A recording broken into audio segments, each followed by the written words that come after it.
The first thing to do was to drain the coconuts, but I noticed right away that the coconut had gone bad. Coconut water is not supposed to be that kind of goo, but luckily for me there's of course nothing wrong with the shell itself.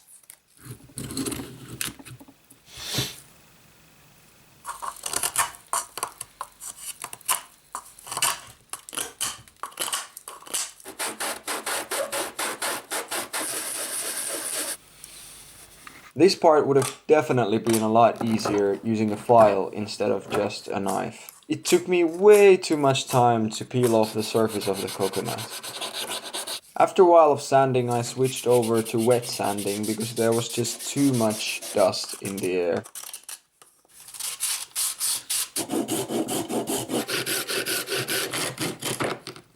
I figured this would be a good design for the foot of the cup, but fitting the pieces together turned out to be quite challenging due to the irregular shape of the coconut.